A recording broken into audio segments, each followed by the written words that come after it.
A very good morning to all students. Once again, we are coming to introduce a new topic of Class 12 Business Studies.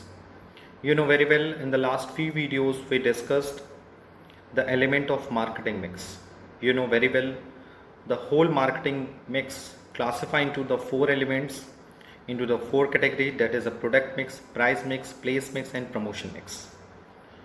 So, you know very well, in the last video, we discussed the first element of marketing mix, that is a product mix. In the product mix, we discussed the important components of product mix like a branding, packaging, and labeling. And after discussion the topic of branding, labeling, and packaging, now we will move to the second element of marketing mix, that is a price mix. In the last video, we discussed what is pricing. You know very well, pricing is a process of determining the price of a product. Price of a product refers to the amount of money that the consumer has to pay to obtain a product from the market. यानी pricing एक ऐसा process है जिसके through हम किसी product की price को decide करते हैं, और जो प्रोडक्ट के प्राइस होती है वो एक ऐसे अमाउंट को डिनोट करता है जिसे कस्टमर को उस प्रोडक्ट को खरीदने के लिए, उस प्रोडक्ट को पाने के लिए पे करना पड़ता है. And the pricing is very important component for the regulator of demand. ये भी हमने समझा था लास्ट वीडियो में कि क्यों प्राइस जो है वो रेगुलेटर ऑफ डिमांड होता है. Because of as per the law of demand, you know very well, there is an inverse relationship between the price and demand. If the price of the product is increased, so demand of the particular product will decline, and when the price of the product is decreased, then in such case the demand of the particular product will be increased. So the pricing is a very important part for any firm to determine the demand of a particular product. And when we are talking about the perfect competition, so perfect competition, and under the perfect competition, most firms compete with each other on the basis of price factor. यानी कि अगर हम perfect competition की बात करें जहाँ पे large number of buyer and seller होते हैं, तो वहाँ पर प्राइस एक ऐसा फैक्टर है जिससे एक दूसरे को बीट किया जा सकता है, क्योंकि जहाँ पे large number of buyer and seller हैं तो वहाँ इस बात की कॉम्पिटिशन होती है किसी प्रोडक्ट को परचेज या सेल करने से पहले कि उस प्रोडक्ट का प्राइस क्या होगा, क्योंकि प्राइस ही जनरली उस प्रोडक्ट की डिमांड एंड सप्लाई को डिटरमाइन करता है और परचेजिंग पावर को, कस्टमर के परचेजिंग पावर को इंक्रीज और डिक्रीज करता है. So after the discussing the price term related to the pricing under the price mix, as well as we also discussed in the last video, that is the important component of the price mix. When we are talking about the price mix, so you can see that there are basically few component of the price mix, that is a price range, profit margin, discount to be offered, credit terms, and price strategies and policies. As well as in the last video, we discussed the first factor of affecting the price determination.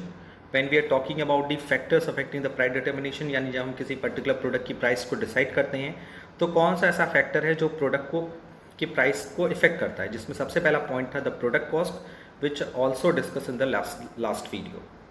So now we will move to the second factor affecting the price determination, that is the utility and demand.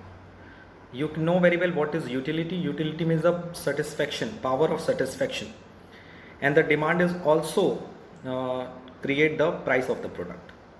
So the second element which influence the price of the demand, that is a utility and demand. So let's we discuss the today's topic. It is necessary to anticipate the utility and demand of a product while fixing the price. If a product is offering high utility, one can easily charge high price from the customer. यानी कि अगर किसी product की utility सबसे ज़्यादा होती है, यानी उसका सेटिस्फेक्शन पावर ज़्यादा होता है, सो सिचुएशन में वी कैन फाइंड दैट कि उस प्रोडक्ट के लिए कस्टमर हाई प्राइस देने को भी तैयार होता है. यानी कि अगर किसी प्रोडक्ट की यूटिलिटी हाई है तो कस्टमर से हम उसकी हाई प्राइस रिकवर कर सकते हैं.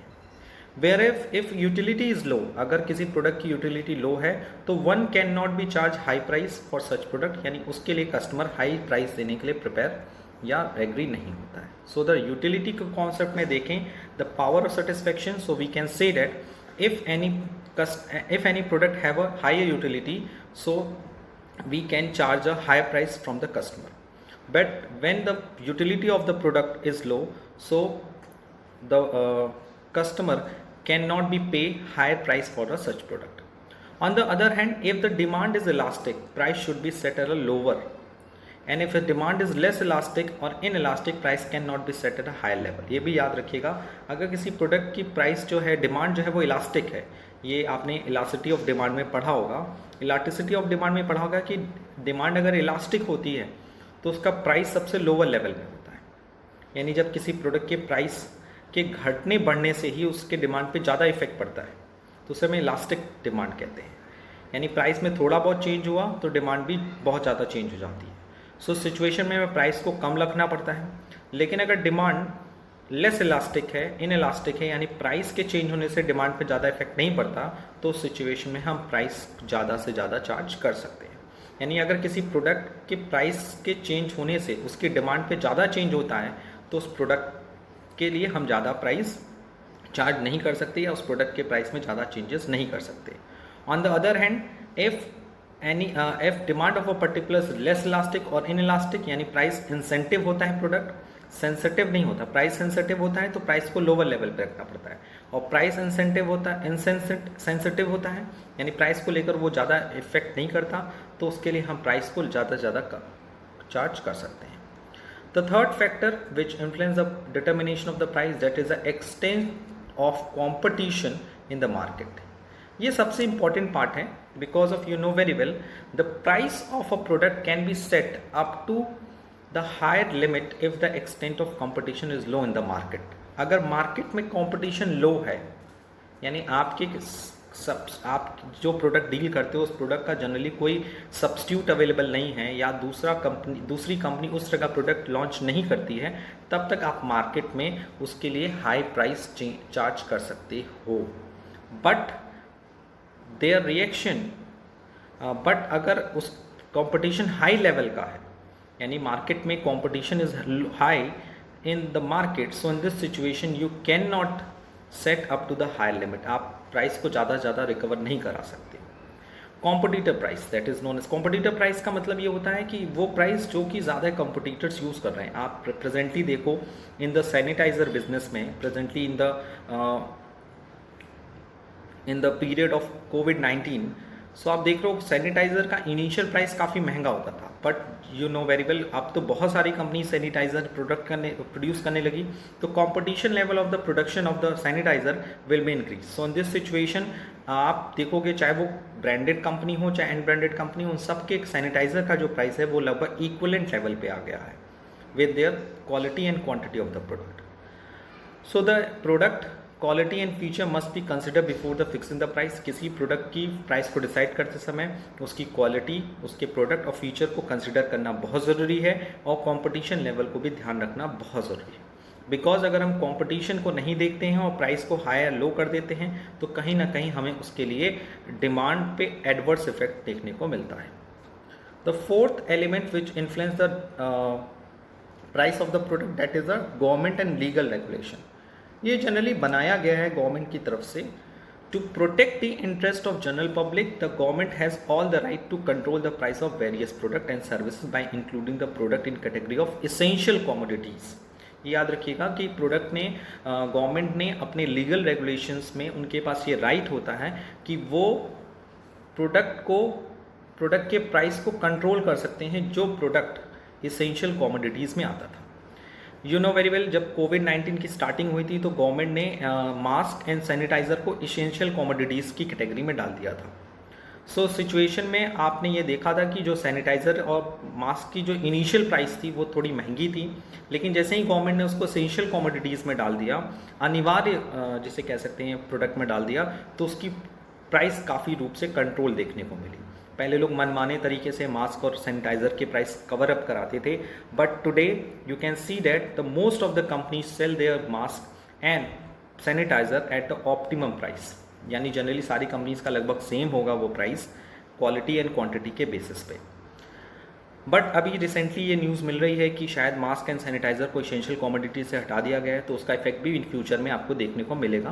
But presently you can see that and understand this topic कि गवर्नमेंट भी क्या कर सकती है, किसी भी प्रोडक्ट एंड सर्विसेज के प्राइस को कंट्रोल कर सकती है, specially for the essential commodities. क्योंकि नो वेरी वेल कुछ इसेंशियल कमोडिटीज़ होती हैं जिसको लोग कंज्यूम करते हैं, जो आपके फूड, शेल्टर एंड क्लॉथ में आते हैं।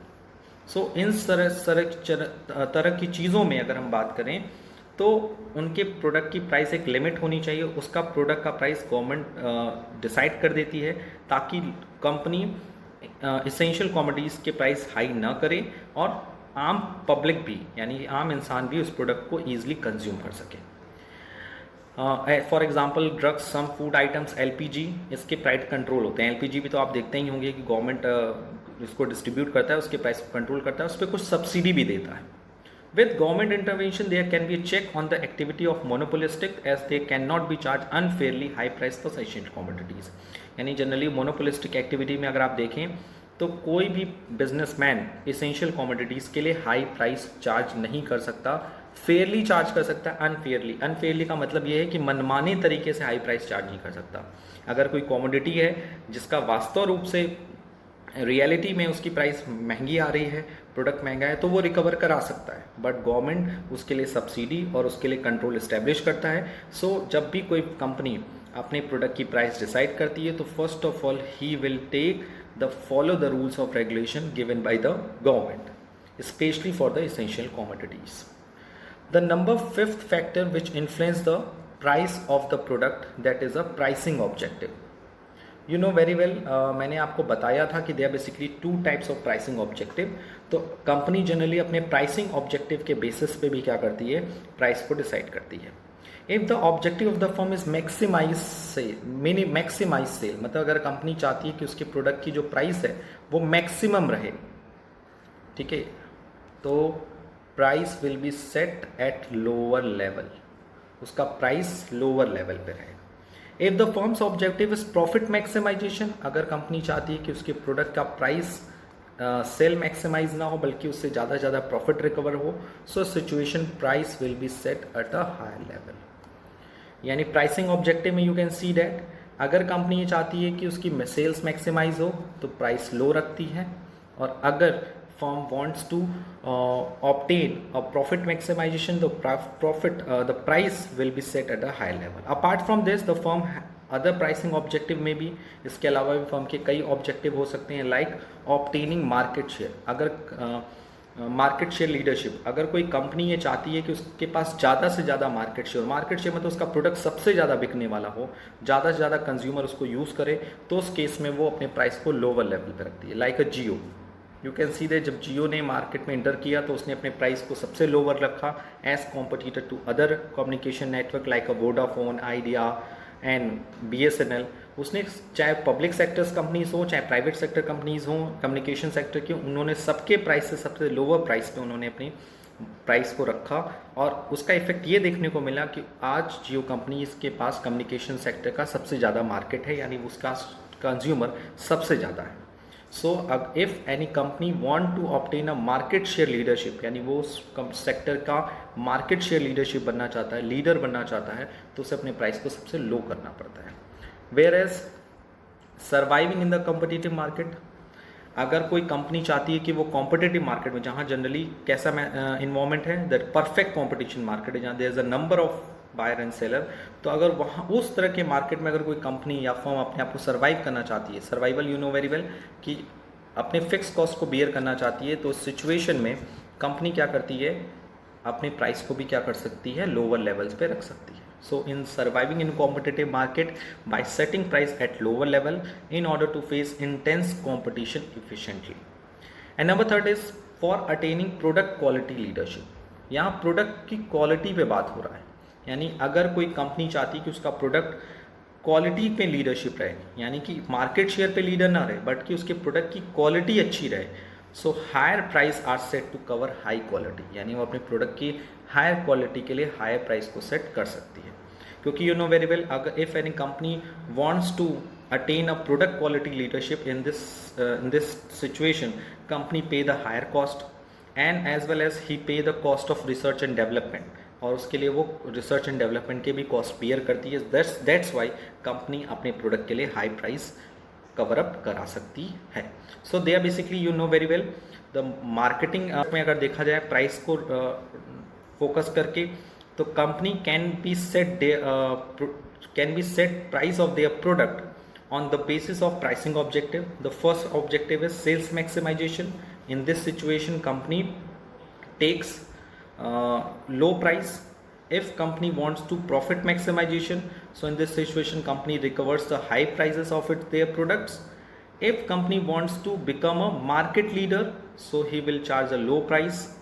If company wants to survive in a competitive market, so in this situation company setting price at lower level. And if company wants to attain a product quality leadership, so in this situation company charge high price to set to cover high quality. So you can see that the fifth factor which influence the price of the product. And number 6 is marketing method use, which is a very important factor which price of a particular product. The price of a product also gets affected by various techniques and method of marketing used to promote the product. If a company is using intensive advertising to promote the sale of the product, it will charge high price. Marketing method means अगर company अपने product को sell करने के लिए बहुत ही high techniques and methods को use करती है, इट मीन्स इंटेंसिव एडवर्टाइजिंग, यानी उसके लिए एडवर्टाइजिंग हाई लेवल पे कराती है, तो उस केस में वो हाई प्राइस चार्ज कर सकती है.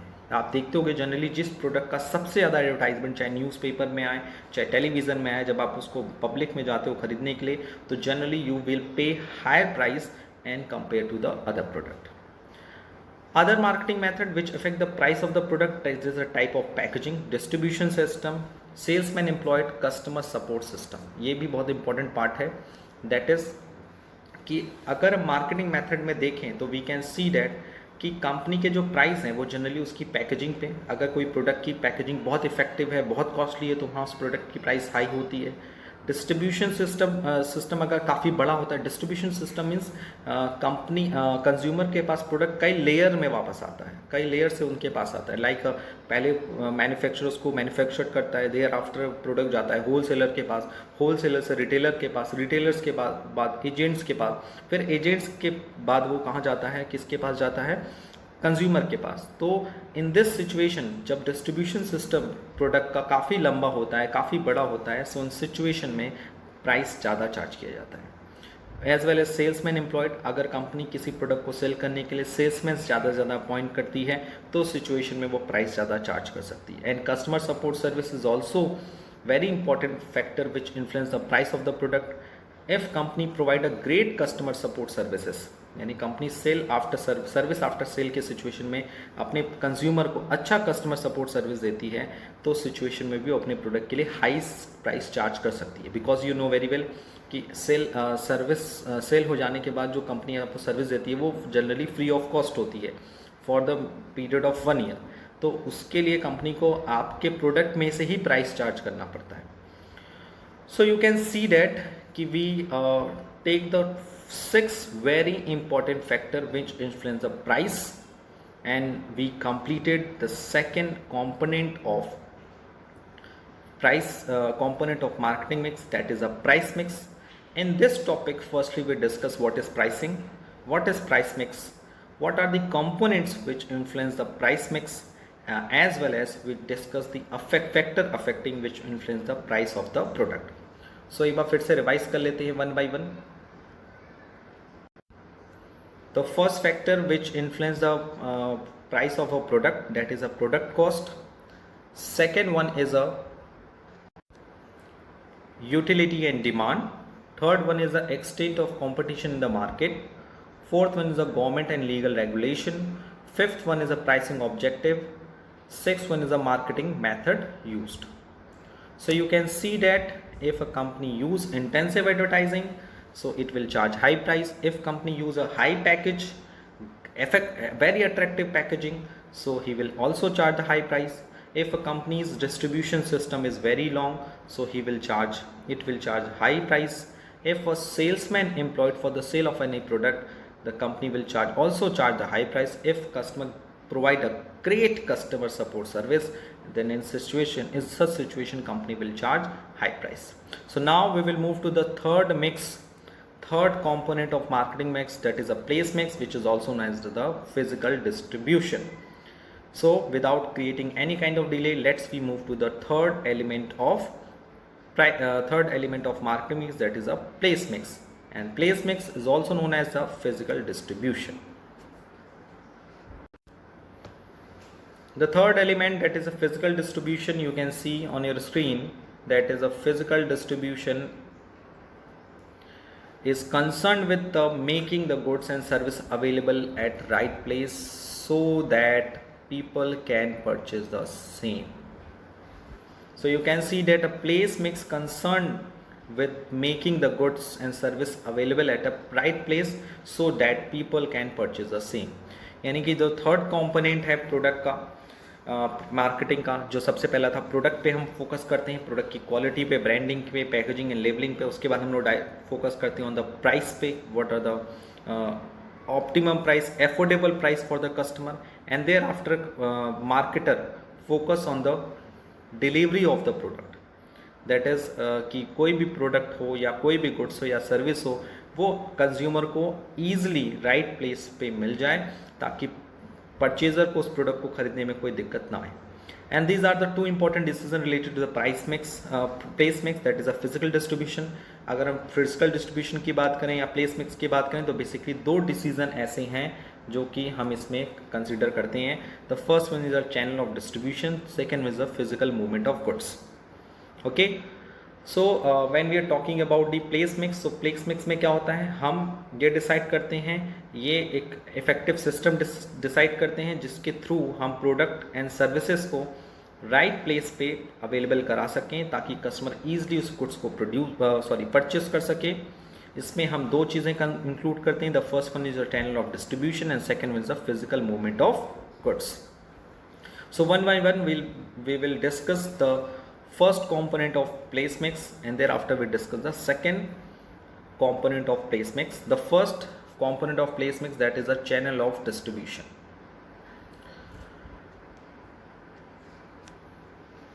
The channel of distribution are set of individual and firm take titles or assist in transferring title of particular goods and services as they move from producer to consumer. यानी channel of distribution एक ऐसा set है individuals का या firm का जो क्या करता है, किसी भी गुड्स एंड सर्विसेज की टाइटल को ट्रांसफ़र करता है. कहाँ से कहाँ तक, फ्रॉम प्रोड्यूसर टू कंज्यूमर. यानी basically if you are talking about the channel of distribution, तो वी कैन फाइंड दैट कि चैनल ऑफ डिस्ट्रीब्यूशन के हेल्प से हम लोग क्या करते हैं, बेसिकली ये फाइंड आउट करते हैं, ये पता करने की कोशिश करते हैं कि किसी भी गुड्स की ईजिली टाइटल ट्रांसफ़र हो सके प्रोड्यूसर से कंज्यूमर से. अगर हम बेसिकली एक छोटा सा एग्जांपल लें तो चैनल ऑफ डिस्ट्रीब्यूशन में बेसिकली होता क्या है, first of all manufacture who manufacture the goods, okay, and उस एक्चुअल टाइटल उसी की होती है. एंड देयर आफ्टर वो क्या करता है, उस गुड्स को किसको देता है, उस प्रोडक्ट को देता है होलसेलर को. अब किसके पास टाइटल आ जाती है, होलसेलर के पास. होलसेलर उसकी प्राइस किसको पे कर देता है, मैन्युफैक्चरर को. देयर आफ्टर मैन्युफैक्चरर से किसके पास जाता है, एजेंट्स के पास. एजेंट्स के पास अब टाइटल जाती है, वो पैसा दे देता है होलसेलर को. एजेंट्स क्या करता है, फिर आफ्टर छोटे छोटे रिटेलर्स को गुड्स प्रोवाइड करता है, प्रोडक्ट प्रोवाइड करता है, और अब टाइटल किसकी हो जाती है, रिटेलर की. एंड नाउ रिटेलर क्या करता है, एट द एंड उस गुड्स को सेल करता है टू द कंज्यूमर, और फाइनली वो टाइटल, जो गुड्स की टाइटल है या सर्विस की टाइटल है, वो किसके पास पहुंच जाती है, कंज्यूमर के पास, और कंज्यूमर उसके लिए होलसेल रिटेलर्स को पे कर देता है. अब रही बात जो उसमें पूरे कॉम्पोनेंट्स हैं, like manufacturer, wholesaler, retailer, agents, उनका क्या रोल है, तो उनका रोल यही है कि दे विल अर्न प्रॉफिट, क्योंकि होलसेलर मैन्युफैक्चर को मैन्युफैक्चरिंग कॉस्ट प्रोवाइड करता है, फिर होलसेलर उसमें अपना थोड़ा सा प्रॉफिट ऐड करके एजेंट्स को देता है, एजेंट्स फिर अपनी प्रॉफिट ऐड करके रिटेलर को देता है, रिटेलर दे आफ्टर अपनी प्रॉफिट ऐड करके इसको देता है, कंज्यूमर को देता है. So you can see that channel of distribution is set of the individual and firm. Individual and firm का एक सेट होता है जो टाइटल को टेक करते हैं और फिर उस टाइटल को ट्रांसफ़र करते हैं.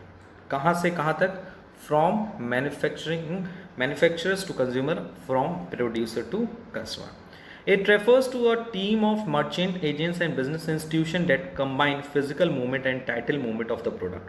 यानी ये channel of distribution generally combination होता है physical movement and title movement of the product, यानी कि इसमें हम प्रोडक्ट को न सिर्फ फिजिकली मूवमेंट कराते हैं बल्कि टाइटली मूवमेंट भी कराते हैं. यू कैन सी डैट कि होलसेलर के पास पहले टाइटल था, फिर देयर आफ्टर टाइटल एजेंट्स के पास गया, फिर उसके पास किसके पास गया, रिटेलर्स के पास गया, रिटेलर ने कंज्यूमर को दे दिया.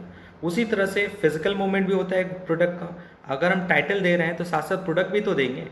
Suppose you are a wholesaler, तो अगर आप मैन्युफैक्चर से कोई गुड्स लोगे, सपोज अगर आपने मैन्युफैक्चर से लैपटॉप लिया, जो मैन्युफैक्चरिंग करते हैं लार्ज नंबर ऑफ, आपने 50 लैपटॉप्स उससे परचेस कर लिए, तो अब सिर्फ लैपटॉप की ओनरशिप या टाइटल आपके पास नहीं आई बल्कि उसका फिजिकल मूवमेंट भी हुआ, यानी लैपटॉप अब आपके पास आ गया. अब 50 में से आप कुछ लैपटॉप्स एजेंट 1 को दिया, कुछ लैपटॉप्स एजेंट 2 को दिया, तो वहाँ देखो लैपटॉप भी आप दोगे एज वेल उसकी ओनरशिप भी आप उसको प्रोवाइड करोगे. So this is a place mix. You can see that what is place mix. So place mix are included a two important decision, that is first one is a channel of distribution and number center is a physical movement of goods.